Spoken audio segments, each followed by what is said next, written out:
A single piece of parchment was once more dangerous than 1,000 sharpened blades. 9 men entered a ruined temple with nothing but their vows and the dust on their boots, yet they emerged holding the keys to the world's vault. History suggests they were simple protectors of the road, humble guardians of the faithful, but the shadow they cast across the continent told a far more complex story. They became the first organization to operate beyond the reach of borders, a financial titan that made kings tremble at the mention of a balance sheet.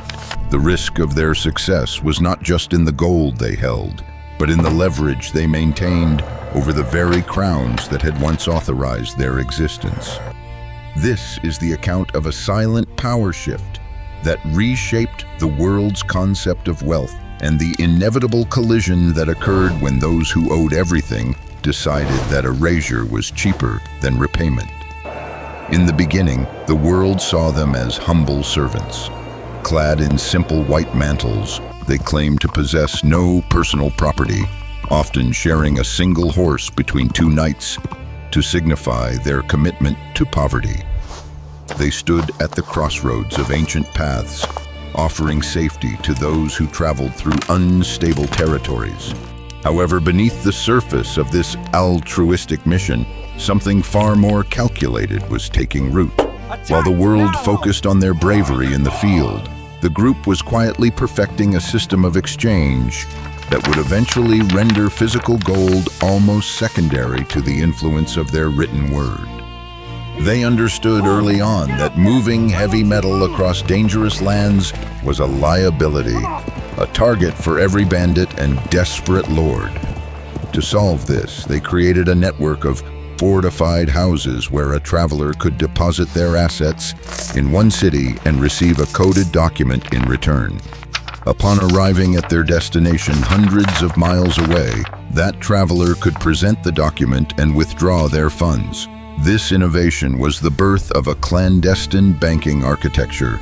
It transformed the group from a band of specialized protectors into the world's first multinational corporation. Their influence grew not just through their physical prowess, but through their mastery of logistics and trust. Because they operated under a unique legal status that exempted them from local taxes and the authority of various rulers, they were able to accumulate vast tracts of land, operating shipyards, vineyards, and massive agricultural estates. They weren't just a military order, they were the invisible thread connecting the economies of distant lands. As their ledger grew, so did the dependency of European nobility. Kings and queens, burdened by the costs of their own ambitions and the endless drain of warfare, began to look toward these silent partners for the capital needed to maintain their empires. They were no longer just knights, they were the architects of the royal treasury. The tension began to mount when the line between a benefactor and a master started to blur. In the cold, echoing halls of the French monarchy, King Philip IV found himself trapped in a web of his own making. He was a ruler who believed in the absolute sovereignty of the crown, yet he was deeply indebted to the very men he was supposed to command. Every time he looked at his treasury, he saw the shadow of the white-clad knights. They had become so integrated into the fabric of the state that they acted as the royal treasurers, essentially holding the keys to the king's own spending. This was a conflict of interest that could only end in a desperate move.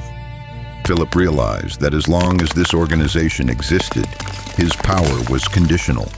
He was the sovereign in name, but they were the keepers of the reality. The king was a man of cold, hard calculations, and he realized that the only way to pay a debt of that magnitude was to destroy the creditor. The atmosphere in Paris during the early 14th century was thick with suspicion and the smell of old stone. The knights remained stoic, perhaps overly confident in their perceived untouchability. They had wealth that rivaled kingdoms and a network of intelligence that surpassed any royal court. But they had underestimated the ruthlessness of a man with nothing left to lose. Philip began a quiet campaign of whispers, planting seeds of doubt about the secretive nature of the order's internal rituals. He knew that to destroy an institution so deeply embedded in the social fabric, he couldn't just attack their walls. He had to attack their character. He needed a reason to intervene that would seem justified to the public, even if the true motivation was the mountain of debt he intended to wipe away. The king's advisors worked in the shadows, crafting a narrative of heresy and corruption that would make the world recoil from the men they once revered. Philip's focus intensified on Jacques de Molay, the Grand Master of the Order. Molay was a man of tradition, a veteran of countless campaigns who viewed the King of France as a son of the Church and a protected ally. He did not see the predator lurking behind the polite requests for more loans. Philip, meanwhile, was obsessed. He spent nights staring at maps of Templar commanderies, his mind racing with the logistics of a total purge. He knew that if he struck and missed, the Order could withdraw its credit, collapse his economy, or even turn their formidable blades against his palace. It was a high-stakes game of chess, where the king was playing for his survival, and the Grand Master didn't even realize the game had begun. The conflict was no longer about policy. It was a visceral, personal need for Philip to reclaim his throne from the shadows of his creditors. The coordination required for what followed was unprecedented in the medieval world. On a single night, Friday the 13th of October, 1307, sealed orders were opened simultaneously across the kingdom. The operation was executed with a surgical precision that revealed just how long it had been in the planning stages. In a matter of hours, the leaders of the order, including Jacques de Molay, were taken into custody.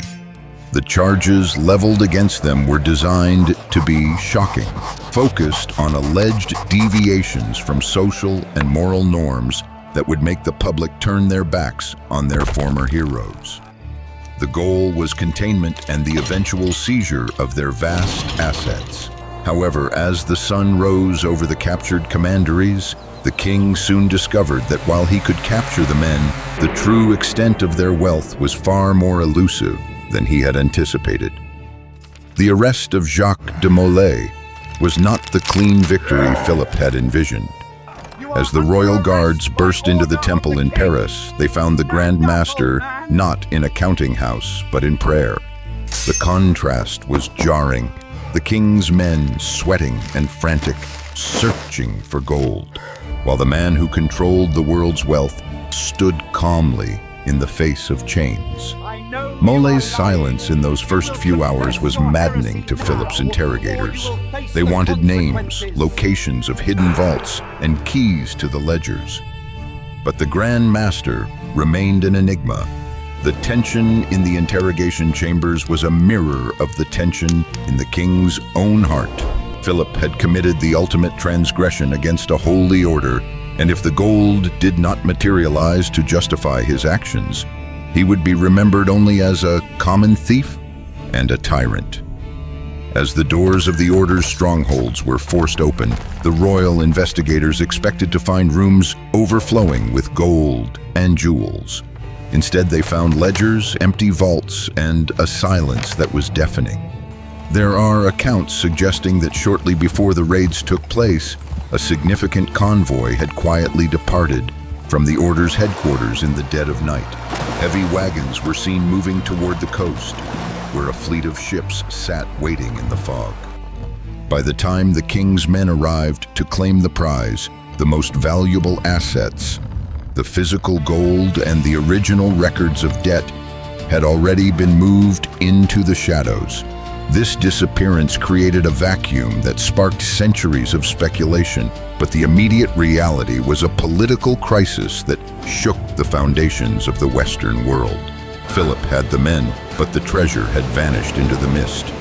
The legal proceedings that followed were a masterclass in psychological pressure and systemic cruelty.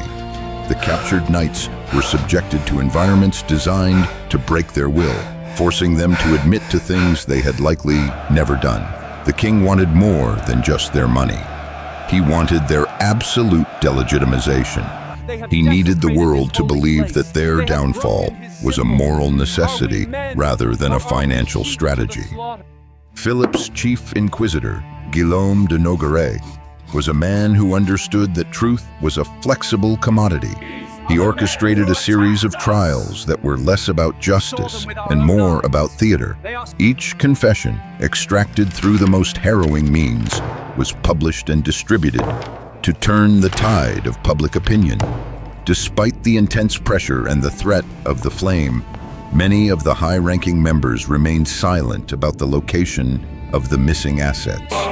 The conflict became a battle of endurance between a desperate crown and an organization that had spent 2 centuries perfecting the art of keeping secrets. Jacques de Molay, once a man of immense global influence, was now a prisoner in a cold cell, watching as the empire he helped maintain was dismantled piece by piece. Philip visited him in the darkness, seeking the location of the treasure that could save France from bankruptcy. It was a clash of 2 worlds, the fading glory of the Crusader knight and the cold, bureaucratic machine of the modern state. Molay's refusal to break was not just a matter of pride. It was a final act of defiance against a king who had betrayed the very concept of feudal loyalty. The king's frustration grew into a rage that would eventually consume both men. The end of the order was not a gradual fading away, but a calculated termination. The final leaders were brought before the public, not as the noble protectors they once were, but as symbols of a fallen era. As they stood in the shadow of the cathedral, facing their ultimate fate, they didn't beg for mercy.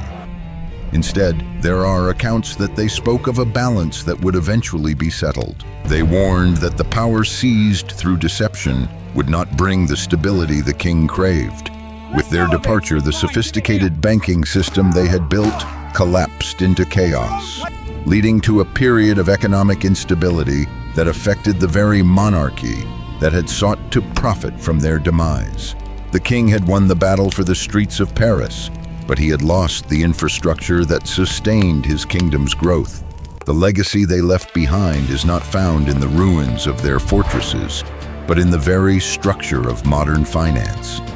The concepts they pioneered, international credit, safe deposit systems, and the separation of wealth from physical location, became the blueprint for the global economy. They proved that influence is more durable than iron and that a well-placed loan can be more effective than a standing army. Their story serves as a dark reminder of what happens when a private entity becomes more powerful than the state that hosts it. It is a narrative of ambition, the fragility of trust, and the high cost of becoming indispensable to those who have the power to write the laws. They were the first to show that the true currency of power is not gold, but information and the ability to move it across borders. Even after the official dissolution of the order, the questions remained. Where did the fleet go? How did such a vast network of wealth vanish so completely? Some suggest that the remnants of the organization integrated themselves into other guilds and societies, carrying their knowledge and their assets into new forms. They didn't disappear, they simply changed their appearance, moving from the battlefield into the boardrooms and the shadows of emerging commercial centers. The gold may have been the objective of the king, but the true treasure was the system of influence they had created, a system that proved to be far more resilient than the men who wore the white mantles. The king's victory was hollow, for while he burned the men, he could not burn the ideas they had planted in the soil of the global economy. The disappearance of the treasure remains one of history's most enduring mysteries. It wasn't just about gold coins. It was about titles, land deeds, and the collective knowledge of 2 centuries of global trade. When the king's agents scoured the countryside, they found that much of the land owned by the knights had been tied up in complex legal arrangements that made it difficult to seize. The order had anticipated the risk of a political shift, and had diversified their holdings in a way that made total confiscation nearly impossible. They had built a labyrinth of ownership that protected their interests, even when they were no longer there to defend them personally. It was a defensive strategy of financial complexity that modern corporations would recognize today. This era marked a turning point in the relationship between wealth and authority. Before the rise of the Knights, power was largely determined by land and lineage. After their fall, it was clear that the true seat of power was moving toward those who controlled the flow of capital. The king had won the battle, but he had lost the war for economic control. By destroying the Knights, he had dismantled the very infrastructure that kept his own economy moving. The vacuum left behind was eventually filled by merchant families and new banking houses that learned from the Knights' mistakes, operating with even more discretion and even less visibility. They realized that to be truly powerful, one must never become a target for a desperate king. The story of the poor knights who became richer than kings is a cautionary tale about the intersection of debt and desperation. It illustrates the danger of allowing a single organization to hold too much leverage over the sovereign. It also highlights the lengths to which a system will go to protect its own survival when threatened by an outside force. The Knights were a prototype for the modern corporate entity, existing across borders and answering only to their own internal hierarchy. Their rise was meteoric, their influence was total, and their fall was a calculated act of state-sponsored survival. It was the first major collision between the power of the state and the power of global capital, a conflict that continues to play out in different forms in the modern era. In the quiet corners of history, the echoes of their influence are still felt.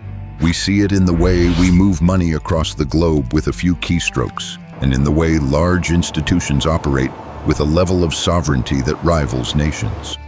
The Knights taught the world that wealth is not just what you have in your hand, but what you can command through trust and documentation. They showed that the most effective way to guard a treasure is to make it invisible.